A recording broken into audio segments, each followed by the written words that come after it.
الحمد للہ رب العالمین والصلاة والسلام علی ما کان نبیا و آدم بین الماء والتین اما بعد فاعوذ باللہ من الشیطان الرجیم بسم اللہ الرحمن الرحیم۔ آج ہم انشاءاللہ عز و جل جملہ انشائیہ کے تعلق سے پڑھیں گے۔ جملہ انشائیہ کسے کہتے ہیں، اس کی کتنی اقسام ہیں اور کیا کیا ہیں، مثالیں کیا ہیں، یہ سب انشاءاللہ پڑھیں گے۔ جملہ انشائیہ اس جملے کو کہتے ہیں جس کے کہنے والے کو سچا یا جھوٹا نہ کہا جا سکے، یعنی جس کے کہنے والے کو یہ بھی نہ کہا جا سکے کہ تو سچا ہے، تو اپنی اس بات میں سچا ہے، اور یہ بھی نہ کہا جا سکے کہ تو اپنی اس بات میں جھوٹا ہے، اس جملے کو کہیں گے جملہ انشائیہ۔ جملہ انشائیہ کی کئی اقسام ہیں، لیکن یہاں پہ مشہور 12 قسم اس کتاب میں بیان کی جائیں گی۔ اس میں سے امر ہے، نہیں ہے، استفہام، تمنی، ترجی، عقود، قسم، دعا، ندا، تعجب، اس طرح کے مدح و ذم وغیرہ ہیں، اور ان کی تعریف کیا ہے اور مثالیں کیا ہیں، ہر ایک کو یہاں انشاءاللہ عز و جل ذکر کیا جائے گا۔ تو آئیے شروع کرتے ہیں۔ سبق نمبر 19، جملہ انشائیہ کا بیان۔ سب سے پہلے مصنف جملہ انشائیہ کسے کہتے ہیں اس کی تعریف بیان کر رہے ہیں۔ وہ جملہ جس کے کہنے والے کو سچا یا جھوٹا نہ کہا جا سکے، جس کے کہنے والے کو سچا یا جھوٹا نہ کہا جا سکے اسے کہیں گے جملہ انشائیہ۔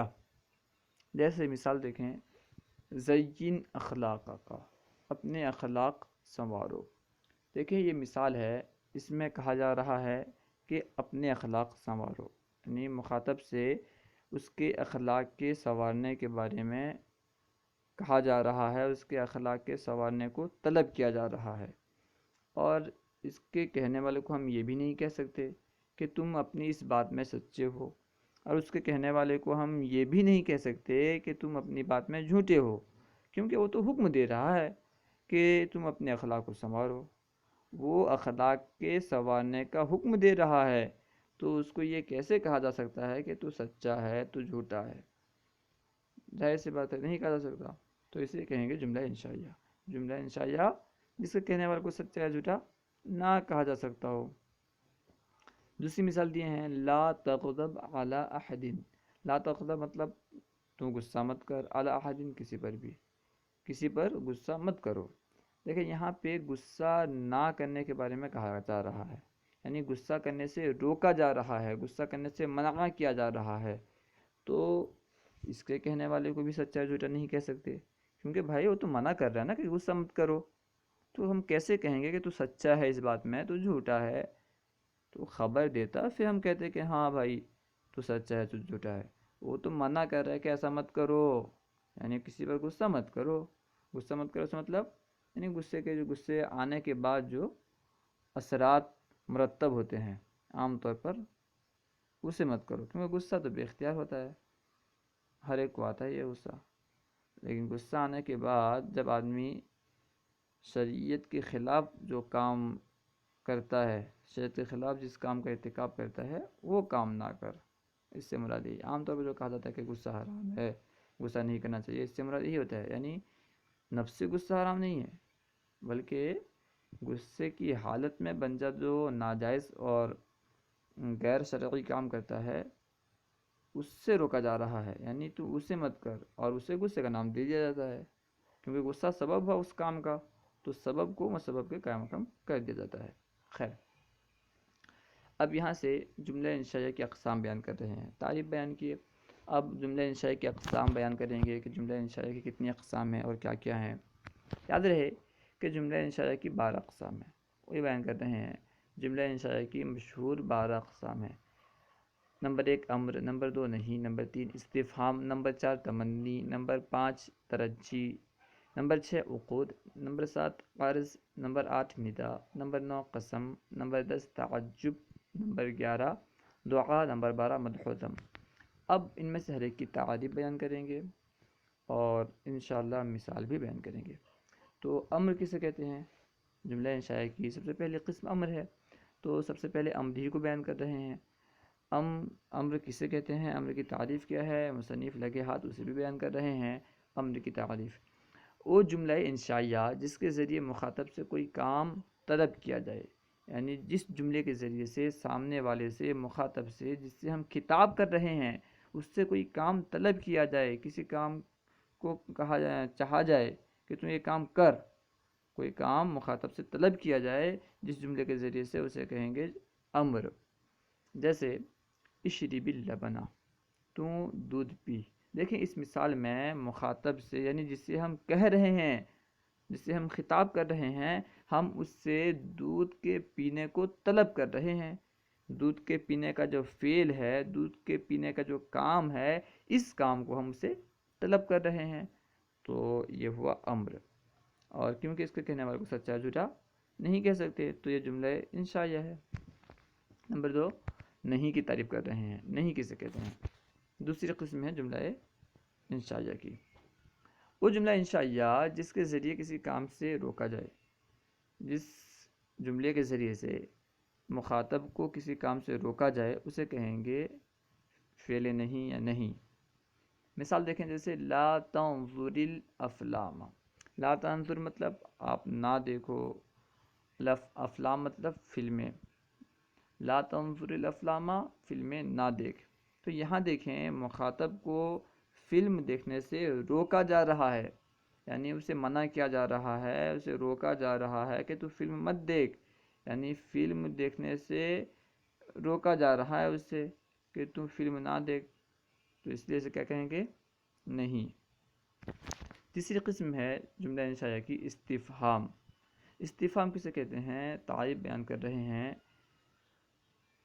وہ جملہ انشائیہ جس کے ذریعے کوئی بات دریافت کی جائے، جس جملے کے ذریعے سے کوئی بات دریافت کی جائے، کوئی بات پوچھی جائے، کوئی بات جاننے کے لیے اس سے سوال کیا جائے، اسے کہیں گے استفہام۔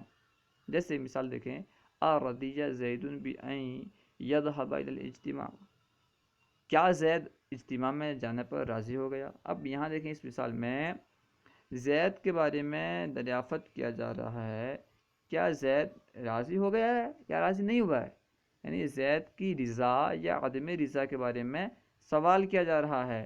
زید کی رضا یا عدم رضا دونوں میں سے کیا ہے، اس کو دریافت کیا جا رہا ہے، اس کو طلب کیا جا رہا ہے، اس کو پوچھا جا رہا ہے، یعنی زید کی رضا کے بارے میں پوچھا جا رہا ہے، اس کے بارے میں دریافت کیا جا رہا ہے، تو اسے کہیں گے استفہام۔ 4، تمنی کی تعریف، وہ جملہ انشائیہ جس میں کسی محبوب چیز کے حصول کی آرزو پائی جائے۔ تمنی کسے کہتے ہیں؟ وہ جملہ انشائیہ جس میں کسی محبوب چیز کے حصول کی آرزو پائی جائے۔ اب پھر یہاں پہ خواہ وہ ممکن الحصول ہو، یعنی وہ محبوب چیز جس چیز کی ہم آرزو کر رہے ہیں، چاہے وہ ممکن الحصول ہو، یعنی اس کا حاصل ہونا ممکن ہو۔ جیسے لیت زیدن یجیء، کاش زید آتا، کاش زید آ جائے، لیت زیدن یجیء، کاش زید آ جائے۔ یا ناممکن الحصول ہو، یعنی اس کا حاصل ہونا ممکن نہ ہو۔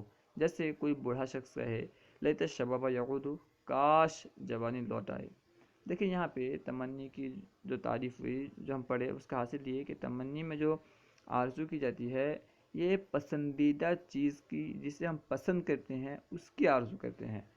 پھر اس کی دو صورتیں ہو جائیں گی، چاہے وہ ممکن، یا تو وہ ممکن ہوگا یا ممکن نہیں ہوگا، یعنی جس چیز کو ہم پسند کر رہے ہیں، یا تو وہ چیز ممکن ہوگی یا ممکن نہیں ہوگی۔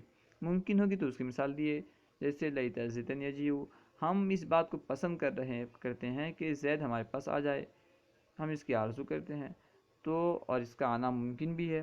ممکن باتوں میں سے ہے نا بھائی، زید کہیں باہر رہتا ہے، دبئی میں رہتا ہے مثال کے طور پر، تو اس کا آنا ممکن ہے نا، ممکن ہے کہ عید کے موقع پہ آ جائے، ممکن ہے، آ سکتا ہے۔ اور دوسری مثال جو دی ہیں جس کا حصول ممکن نہیں ہے، جیسے کوئی بوڑھا شخص یہ کہے کہ کاش جوانی لوٹ آئے۔ ارے بھائی، جوانی ایک مرتبہ گئی تو آتی نہیں، لوٹ آئی کیسے لوٹے گی؟ تو اس کا حاصل یہ، تمنی میں محبوب چیز کی آرزو کی جاتی ہے، چاہے وہ ممکن ہو یا محال۔ اب ترجی کی تعریف بیان کر رہے ہیں۔ ترجی کی تعریف: وہ جملہ انشائیہ جس میں کسی ممکن الحصول چیز کی امید پائی جائے، خواہ وہ چیز محبوب ہو، جیسے لعل عمر ناجح، شاید عمر کامیاب ہوگا، یا غیر محبوب ہو، جیسے لعل زید راسب، شاید زید ناکام ہو جائے۔ ترجی میں کیا ہے کہ ترجی میں جس چیز کی امید کی جاتی ہے وہ ممکن ہوتا ہے، یعنی ترجی میں ممکن چیز کی امید کی جاتی ہے۔ اب پھر ممکن میں دو طرح کی چیزیں ہیں۔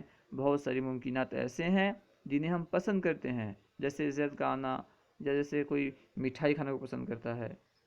نہیں، بہت ساری ممکنات ایسے ہیں جسے ہم پسند کرتے ہیں، اور بہت سارے ایسے ممکنات ہیں جسے ہم پسند نہیں کرتے۔ جیسے ہم یہاں جو مثال دیے ہیں، کامیاب ہونا، ناکام ہونا، ہر شخص یہی چاہتا ہے کہ میں کامیاب ہو جاؤں، یعنی کامیاب ہونے کو ہر کوئی پسند کرتا ہے، محبوب رکھتا ہے، اچھا سمجھتا ہے، لیکن ناکام ہونے کو، فیل ہونے کو کوئی بھی اچھا نہیں سمجھتا، کوئی بھی پسند نہیں کرتا، کوئی بھی محبوب نہیں سمجھتا۔ تو دونوں ممکن ہے، کامیاب ہونا بھی ممکن ہے، ناکام ہونا بھی ممکن ہے، لیکن دونوں میں سے ایک محبوب ہے اور دوسرا غیر محبوب ہے۔ تو ترجی کی تعریف کیا ہوئی کہ ترجی وہ جملہ انشائیہ ہے جس میں کسی ممکن حصول، یعنی جس کا حاصل کرنا ممکن ہو، اس کی امید کی جائے، خواہ وہ پھر محبوب ہو یا غیر محبوب ہو۔ مثال دونوں کو دے چکے ہیں۔ پہلے کی مثال لعل عمر ناجح، شاید عمر کامیاب ہوگا۔ دوسرے کی مثال لعل زید راسب، شاید زید ناکام ہو جائے گا۔ یہاں سے وضاحت بیان کر رہے ہیں، یعنی تمنی اور ترجی میں تھوڑا سا فرق بیان کر رہے ہیں۔ تمنی اور ترجی میں فرق یہ ہے کہ تمنی میں کسی چیز کی آرزو پائی جاتی ہے، تمنی میں کسی چیز کی آرزو پائی جائے، تمنی میں جس چیز کی آرزو پائی جاتی ہے، فرق یہ ہے کہ تمنی میں جس چیز کی آرزو پائی جاتی ہے وہ محبوب ہوتی ہے، قطع نظر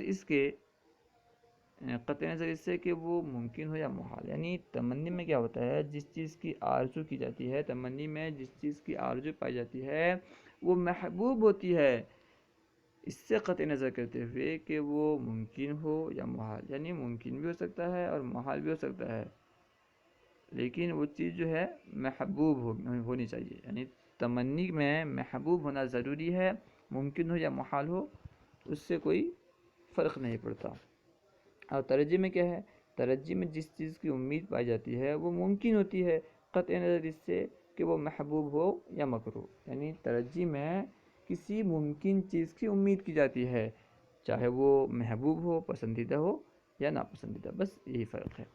اب یہاں سے وقود کی تعریف کر رہے ہیں، یعنی انشاء کی جو جملہ انشائیہ کی چھٹی قسم ہے وقود، اس کی تعریف بیان کر رہے ہیں۔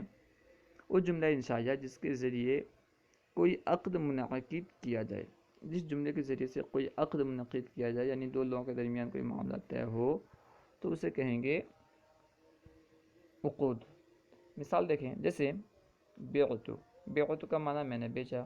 اس جملے کے ذریعے سے دیکھیں دو آدمیوں کے درمیان ایک خرید و فروخت ہوتا ہے، ایک معاملہ طے ہوتا ہے۔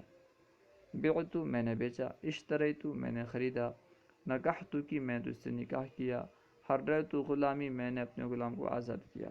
تو یہ تمام جو ہیں، یہ تمام عقود کی مثال ہیں، یعنی ان کے ذریعے سے عقد کیا جاتا ہے۔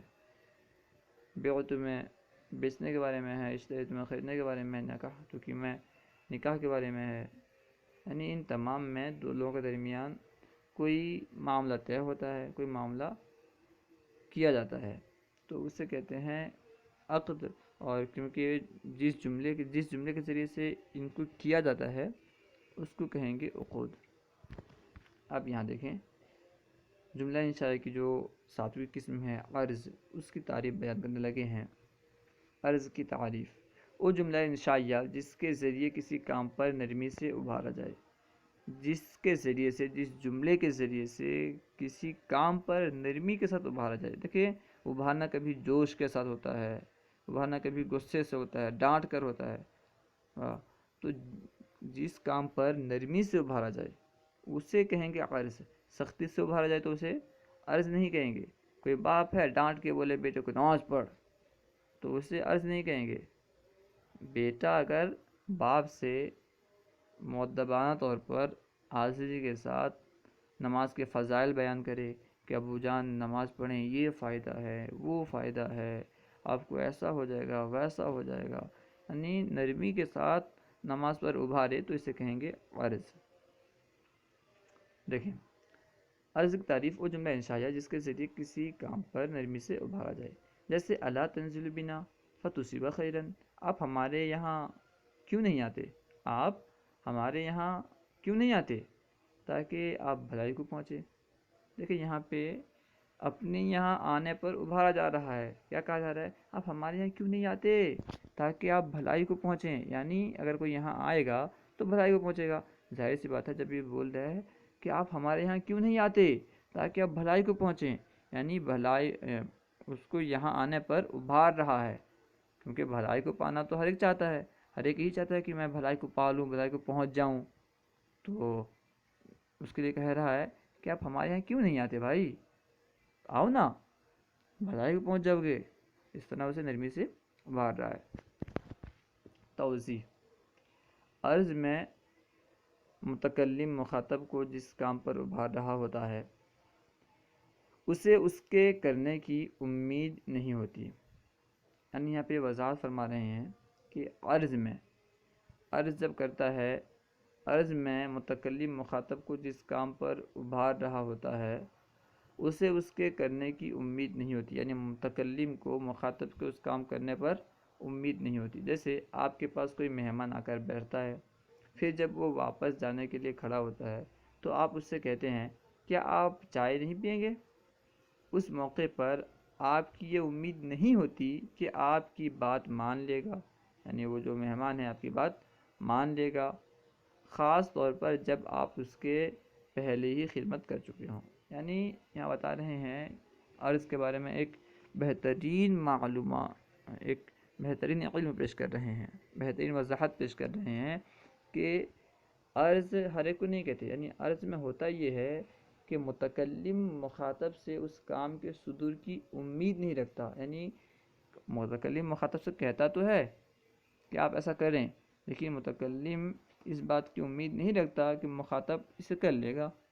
جیسے کوئی شخص، کوئی مہمان آئے ہمارے پاس بیٹھے، اور بیٹھنے کے بعد ہم اس کی خوب خدمت کریں، خوب اس کو مہمان نوازی کریں، اور جب وہ جانے لگے تو پھر ہم کہیں گے ارے بھائی آپ چائے نہیں پئیں گے؟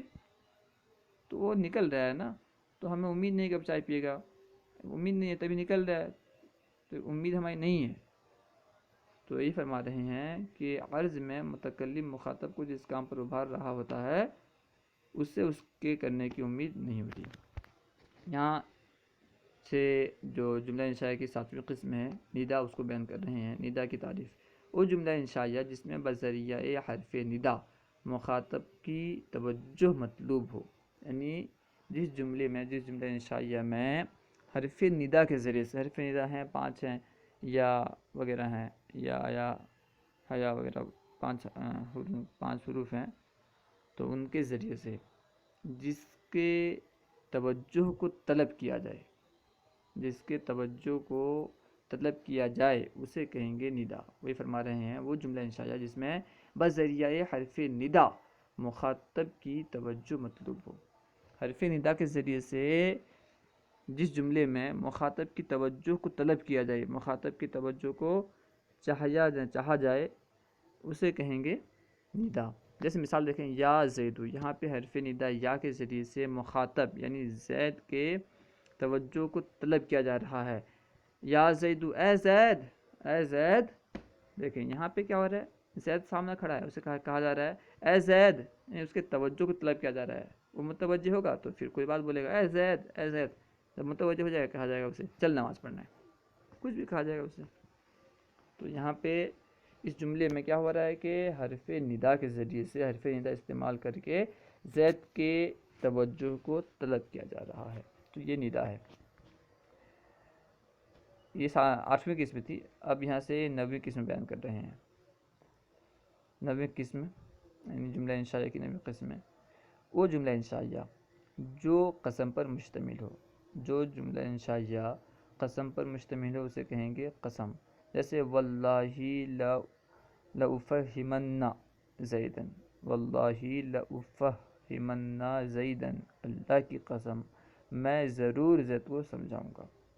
یہاں پہ دیکھیں، یہاں پہ یہ جملہ انشائیہ جو ہے قسم پر مشتمل ہے، واللہ سے، واللہ پر مشتمل ہے، تو اسے کہیں گے قسم۔ نمبر 10 تعجب۔ تعجب کی تعریف کیا ہے اسے بیان کر رہے ہیں۔ تعجب کی تعریف وہ جملہ انشائیہ جس میں کسی چیز پر تعجب کا اظہار کیا جائے۔ جس جملہ انشائیہ میں کسی چیز پر تعجب کیا گیا ہو، کسی چیز پر تعجب کا اظہار کیا گیا ہو، اسے کہیں گے تعجب۔ جیسے ما احسنہ، وہ کتنا ہی حسین ہے، وہ کتنا ہی حسین ہے۔ دیکھیں یہاں پہ اس کے حسن پر تعجب کا اظہار کیا گیا ہے، اور جس جملے میں کیا گیا ہے اسے کہیں گے تعجب۔ نمبر 11 دعا کی تعریف۔ دعا کسے کہتے ہیں اس کی تعریف بیان کر رہے ہیں وہ جملہ انشائیہ جو دعا پر مشتمل ہو۔ جو جملہ انشائیہ دعا پر مشتمل ہو اسے کہیں گے دعا۔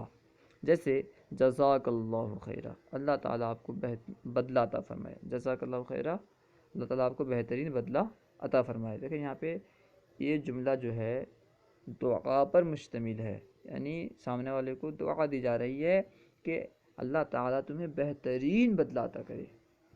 اس کے بعد ہے بارک اللہ، اللہ تعالیٰ برکت عطا فرمائے۔ عام طور پر جیسے کوئی کھانے بیٹھے ہیں، دوسرا شخص آ گیا تو کہتے ہیں حضور آ جائیے، ابھی تشریف لے آئیے، تو وہ کہتا ہے بارک اللہ بارک اللہ، یعنی اللہ تعالیٰ اس میں برکت عطا فرمائے، آپ کھائیے۔ تو یہ بھی دعا ہے، یعنی جس میں جو جملہ انشائیہ دعا پر مشتمل ہوتا ہے اسے دعا کہتے ہیں۔ نمبر 12 جملہ انشائیہ کی آخری قسم ہے مدح و ذم۔ مدح و ذم کسے کہتے ہیں تعریف بیان کر رہے ہیں وہ جملہ انشائیہ جس میں کسی کی تعریف یا برائی کی جائے۔ مدح کا مطلب ہوتا ہے تعریف کرنا، اور ذم کا مطلب برائی کرنا۔ تو مدح و ذم کسے کہیں گے وہ جملہ انشائیہ، کیونکہ انشائیہ کی بات چل رہی ہے، وہ جملہ انشائیہ جس میں کسی کی تعریف یا برائی کی جائے۔ جیسے نعم الصبی بکرن، بکر کتنا اچھا بچہ ہے، بکر کتنا اچھا بچہ ہے۔ یہاں دیکھیں بکر کی تعریف کی جا رہی ہے۔ دوسری مثال بئس الرجل زید، زید کتنا برا آدمی ہے، بئس مطلب برا، تو یہاں پہ زید کی برائی بیان کی جا رہی ہے۔ تو جس جملے کے ذریعے سے بکر کی تعریف اور زید کی برائی بیان کی جا رہی ہے تو ان کو کہیں گے مدح و ذم، یعنی پہلے کو مدح اور دوسرے کو ذم، اور یہ بھی جملہ انشائیہ کی اقسام میں سے ہیں۔ آئیے مشق حل کر لیتے ہیں۔ سوال نمبر 1، مندرجہ ذیل جملہ انشائیہ کی کون سی قسم سے تعلق رکھتے ہیں؟ یہاں پہ تقریباً 17 جملے دیے ہیں، 17 جملے یہاں پہ مذکور ہیں، ان میں بتانا ہے کہ کون سا جملہ انشائیہ کی کس قسم سے تعلق رکھتا ہے۔ سب سے پہلے ہے حل انت زیدن۔ دیکھیں یہاں پہ حل انت زیدن کا مطلب ہے کیا آپ زید ہیں۔ یہاں پہ سوال کیا جا رہا ہے، دریافت کیا جا رہا ہے، تو یہ جملہ انشائیہ کی قسم استفہام سے متعلق ہے، اس کا تعلق استفہام سے ہے، یعنی یہاں پہ جو ہے حل انت زیدن یہ استفہام ہے، یہ کہہ سکتے ہیں۔ نمبر 2 اسکن انت وزوجک الجنہ، اس کا مطلب تو اور تیری بیوی جنت میں، آپ اور آپ کی بیوی جنت میں رہو۔ یہ حضرت آدم علیہ السلام سے سب خطاب کیا گیا تھا کہ آپ خود اور اپنی بیوی دونوں جنت میں رہو، تم اور تمہاری بیوی جنت میں رہو۔ تو یہاں پہ جنت میں رہنے کا حکم دیا جا رہا ہے، جنت میں رہنے کا حکم دیا جا رہا ہے، یعنی جنت میں رہنے کے کام کو طلب کیا جا رہا ہے۔ تو آپ نے پڑھا جس میں کسی کام کو طلب کیا جائے اسے کہتے ہیں امر، تو اس کا تعلق جملہ انشائیہ کی قسم امر سے ہے، پہلی قسم جو ہے امر اس سے ہے۔ نمبر 3 لیت الشباب یعود۔ لیت الشباب یعود، کاش جوانی لوٹ آئے، اس کا تعلق تمنی سے ہے، کیونکہ یہ محبوب چیز ہے، محبوب چیز کی تمنا کی جا رہی ہے، اور یہ اس کی مثال ہے جو کہ ناممکن ہے، یعنی اگر کوئی بوڑھا کہے تو لیت الشباب یعود، کاش جوانی لوٹ آئے، یہ کیا ہے؟ تمنی ہے، یعنی جملہ انشائیہ کے اقسام میں سے اس کا تعلق تمنی سے ہے۔ نمبر 4 بعتہ، بعتہ یعنی میں نے اسے بیع کی. اس مثال میں بعتہ جو ہے جملہ انشائیہ کی قسم عقود سے اس کا تعلق ہے، کیونکہ یہاں پہ بیع کرنا ایک عقد ہے نا، دو لوگوں کے درمیان میں یہ ہوتا ہے. تو بعتہ میں نے اس سے بیع کی، تو کیونکہ یہاں پہ ایک عقد طے پا رہا ہے اس کے ذریعے سے، تو اس کا تعلق جملہ انشائیہ کی قسم عقود سے ہے. نمبر 5 اشتریت عبدا، اس کا تعلق بھی جملہ انشائیہ کی قسم عقود سے ہے، کیونکہ یہاں پہ بھی عقد ہو رہا ہے. اس کا معنی ہے اشتریت عبدا، میں نے غلام خریدا. نمبر 6 لعل المطر ینزل، لیکن لعل المطر ینزل مطلب شاید بارش برسے گا، شاید بارش برسے گی. تو یہاں پہ یہ جو ہے اس کا تعلق ترجی سے ہے. لعل المطر ینزل اس کا تعلق ترجی سے ہے، یعنی ترجمہ کیا ہوتا ہے کہ ممکن الحصول چیز کی امید کی جاتی ہے، اور چاہے وہ محبوب ہو یا ناپسندیدہ ہو، محبوب ہو یا مکروہ ہو. تو یہاں پہ جو اگر یہ بارش کا موسم ہی ہو تو ظاہر سی بات ہے بارش کے موسم میں بارش ہونے کو کوئی طلب نہیں کرتا، تو پھر یہ ناپسندیدہ میں سے ہو جائے گا، یعنی اس کی مثال ہو جائے گا جس کو لوگ ناپسند کرتے ہیں. اور اگر یہ گرمی کے موسم میں ہو، کیونکہ گرمی کے موسم میں لوگ چاہتے ہیں کہ تھوڑی بارش ہو جائے، تو پھر یہ اس کی مثال بن جائے گی جسے لوگ پسند کرتے ہیں. یعنی کیونکہ ترجی میں جس چیز کی امید ہوتی ہے وہ ممکن ہوتا ہے، اب پھر یا تو وہ پسندیدہ ہوتا ہے یا ناپسندیدہ ہوتا ہے. اس لیے میں نے کہا کہ اگر گرمی میں ہو تو یہ اس کی مثال ہوگی جس سے لوگ پسند کرتے ہیں، اگر سردی میں ہو تو اس کی سردی میں یا پھر بارش کے موسم میں ہو تو اس کی مثال ہوگی جس سے لوگ ناپسند کرتے ہیں. واللہ تعالی عالم.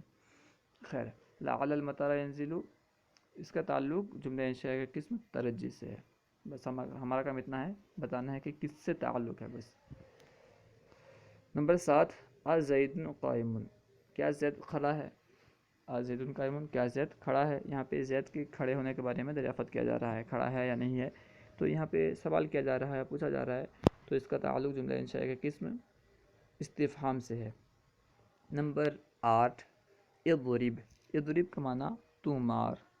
دیکھیں یہاں پہ مخاطب سے فعل ضرب کو طلب کیا جا رہا ہے، یعنی مارنے کے فعل کو طلب کیا جا رہا ہے. تو آپ نے پڑھا جس میں مخاطب سے کوئی کام طلب کیا جائے اسے امر کہتے ہیں، یعنی اس کا تعلق جو ہے جملہ انشائیہ کی قسم امر سے ہے. نمبر 9 لا تشرب الخمر، یہاں پہ شراب پینے سے روکا جا رہا ہے. لا تشرب الخمر، تم شراب نہ پیو، یعنی یہاں پہ مخاطب کو شراب پینے سے روکا جا رہا ہے. آپ نے پڑھا جس میں کسی کو کسی کام سے روکا جائے اسے کہیں گے نہیں، تو اس کا تعلق جملہ انشائیہ کی قسم نہیں سے ہے. نمبر 10 الا تقولوا صدقا فتفوزا، تم سچی بات کیوں نہیں کہتے تاکہ تم کامیاب ہو جاؤ. الا تقولوا صدقا فتفوزا، تم سچی بات کیوں نہیں کہتے تاکہ تم کامیاب ہو جاؤ. یہاں پہ دیکھیں نرمی کے ساتھ مخاطب کو سچی بات کہنے پر ابھارا جا رہا ہے، یعنی مخاطب کو اس بات پر ابھارا جا رہا ہے کہ وہ سچی بات کہے، نرمی کے ساتھ ابھارا جا رہا ہے. تو اسے کہیں گے عرض. آپ نے پڑھا عرض وہ ہے جس میں مخاطب کو نرمی کے ساتھ کسی کام پر ابھارا جائے. نمبر 11 یا رسول اللہ صلی اللہ تعالی علیہ وسلم، یہاں دیکھیں یا رسول اللہ میں حرف ندا یا کے ذریعے سے نبی مکرم شفیع معظم شاہ بنی آدم صلی اللہ تعالی علیہ وسلم کے توجہ کو طلب کیا جا رہا ہے.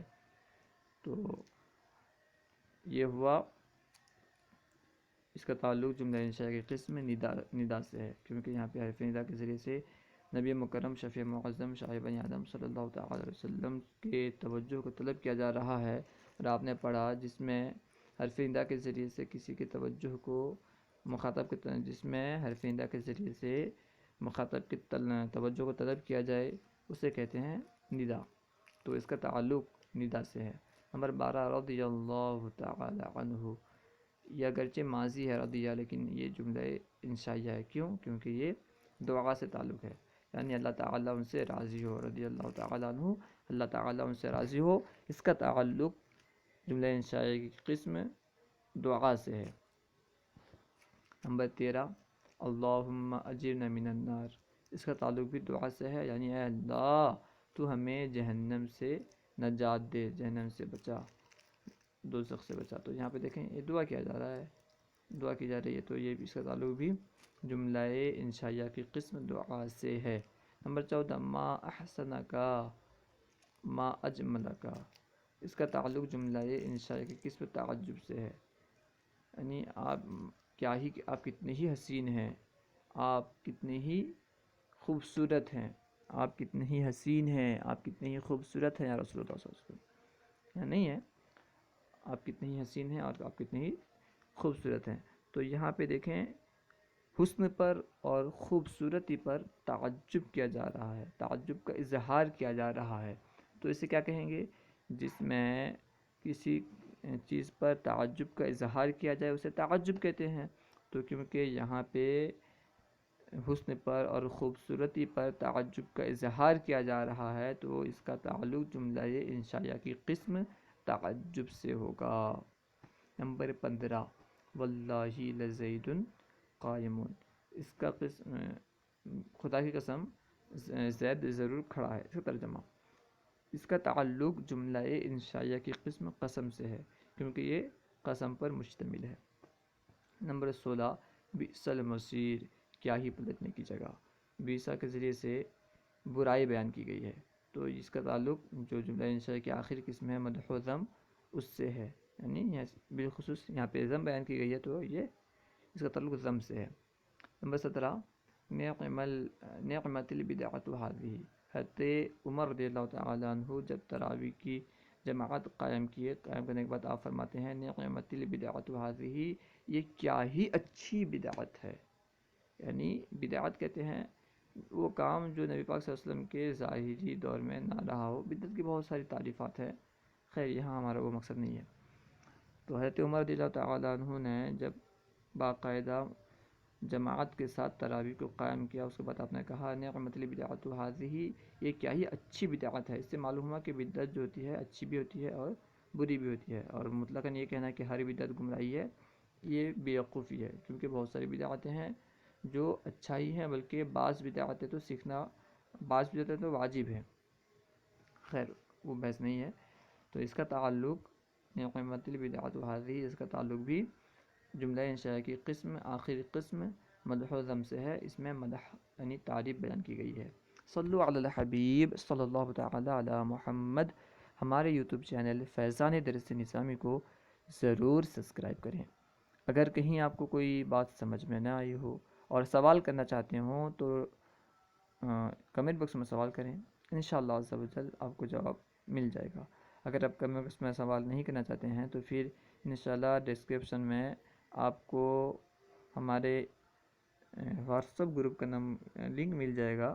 واٹس ایپ گروپ ایک فیضان درس نظامی کے نام سے ہے، آپ اگر اس میں داخل ہونا چاہتے ہیں، جوائن ہونا چاہتے ہیں تو اس کے ذریعے سے داخل ہو سکتے ہیں، جوائن ہو سکتے ہیں، ورنہ پھر ہم سے رابطہ کریں، ہم اس میں آپ کو جوائن کر لیں گے، ایڈ کر لیں گے، اور اس میں آپ سوال کریں، انشاءاللہ عز و جل آپ کے سوال کا جواب مل جائے گا۔ اللہ و رسولہ اعلم، صلی اللہ تعالی علیہ وسلم۔